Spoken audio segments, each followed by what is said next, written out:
عمر ہوئی، چلنے پھرنے کے قابل ہوئے، سفر کی صحبتیں سہنے کے لائق ہوئے، تو سیدہ آمنہ نے اپنے من کی کہانی اپنے سسر عبد المطلب سے کہہ ڈالی۔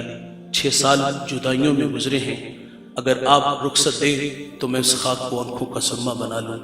آپ نے اپنی جوان سالہ بہو کو اجازت دے دی، ساتھ ام ایمن رضی اللہ تعالی عنہا کو بھیج دیا۔ یہ نفوس قدسیہ مکہ سے یثرب آئے، 1 مہینہ یا اس سے کچھ دن زیادہ ٹھہرتے ہیں اور پھر واپس لوٹ آتے ہیں۔ آدھا سفر طے کر لیا، آدھا سفر ابھی باقی تھا۔ ابوا نامی ایک چھوٹی سی بستی آئی اور وہاں سیدہ آمنہ رضی اللہ تعالی عنہا آ کر کے رک جاتی ہیں۔ آپ کو بخار ہو گیا اور جان گئی کہ یہ بخار میری جان لے لے گا۔ ام ایمن سے کہا کہ میرے بیٹے کو بحفاظت امیر قریش تک پہنچا دینا، اور وقت رخصت حضور کو پاس بلا لیا۔ ادھر بچپنے کی معصومیت، پیشانی میں نبوت کا نور، اور ادھر ماں اداس تھکا ہوا لہجہ بیٹے میں کھپ سی جاتی ہے۔ 2 باتیں کی اور پھر ہمیشہ کے لیے پہاڑوں میں سو گئی۔ فرمایا بیٹے، کل حی میت، کل جدید بال، کل کبیر یفنا، وانا میتۃ وذکر باق وولدت طہرا۔ فرمایا بیٹے، ہر نئی چیز نے پرانا ہو جانا ہے، ہر باقی نے فنا ہو جانا ہے۔ فرمایا بیٹے میں بھی جا رہی ہوں، لیکن سنو میرا ذکر باقی رہے گا، وہ اس لیے کہ میں تیرے جیسا سونا محمد چھوڑ کے جا رہی ہوں۔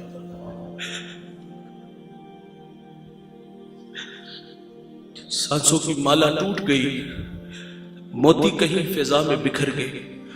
حضور ماں سے لپٹ گئے اور لپٹ کے رونے لگے اور عرض کرتے، ماں جی آپ کیوں نہیں بولتے، آپ آنکھیں کیوں نہیں کھولتے؟ خستہ چمن خاموش ہے، جانے والے بھائی نہیں آتے، لیکن کچھ جانے والے ایسے ہوتے ہیں جو دلوں میں دھڑکن بن کے رہتے ہیں، خوشبو ہوتے ہیں جو پاس پاس رہتے ہیں۔ حضور ماں سے لپٹ کے روئے، پھر اپنے ننھے ہاتھوں سے کالے پتھروں کی قبر بنائی، اس پہ آنسوؤں کا چھڑکاؤ کیا۔ جہاں تک ماں نظر آتی رہی، پلٹ پلٹ کے ان کالے پتھروں والی قبر کو دیکھتے ہیں۔ میں نے سیدہ آمنہ رضی اللہ تعالیٰ عنہ کے مزار کی 2 دفعہ زیارت کی ہے۔ یہ مدینہ سے 350 کلومیٹر کے فاصلے پر ہے۔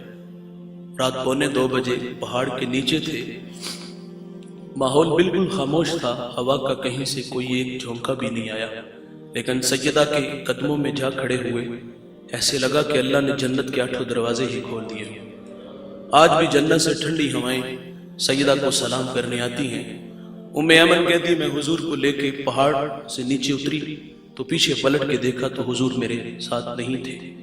کہتی میں دوبارہ پھر پہاڑ پہ چڑھی اور میری آنکھیں کیا دیکھتی ہیں کہ حضور ماں کے سرانے کھڑے ہیں اور وہاں کھڑے ہو کر رو رہے تھے اور اپنی والدہ سے کلام کر رہے تھے کہ ماں جی آپ تو جانتے ہو کہ میرا اس دنیا میں آپ کے سوا کوئی بھی نہیں۔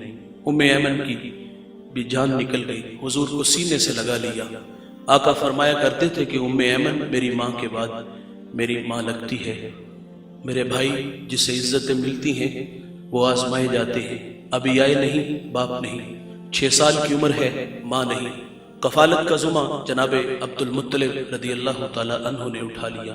دادا نے بڑی محبتیں دی، کھانا کھاتے ہیں، ساتھ بٹھاتے ہیں، سوتے ہیں، پہلو میں لٹاتے ہیں۔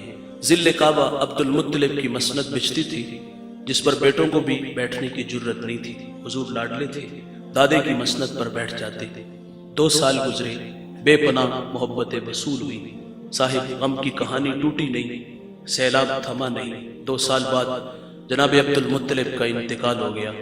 راوی کہتا ہے کہ آگے آگے مکے کے بازار میں عبد المطلب کا جنازہ جا رہا تھا اور پیچھے پیچھے ایک 8 سالہ بچہ تھا جو مکے کی کبھی اس دیوار سے لپٹ کے روتا ہے تو کبھی اس دیوار سے لپٹ کے روتا ہے۔ وہ رونے والے میرے آقا تھے۔ پھر کفالت کا ذمہ جناب ابو طالب نے اٹھا لیا۔ چچا نے بڑی محبتیں دی، آپ کثیر العیال تھے اور آپ کی معیشت بھی کوئی اتنی مضبوط نہیں تھی۔ میں نے حضور کا بچپن پڑھا ہے۔ اما حلیمہ فرماتی کہ حضور کو بچپن میں اگر بھوک لگی بھی ہوتی تو کبھی بھوک کا مطالبہ نہیں کیا تھا۔ میں بچوں کی بات نہیں کروں گا, ہم بڑے ہو گئے ہیں, اب بڑھاپے کی طرف سفر ہے. وقت پہ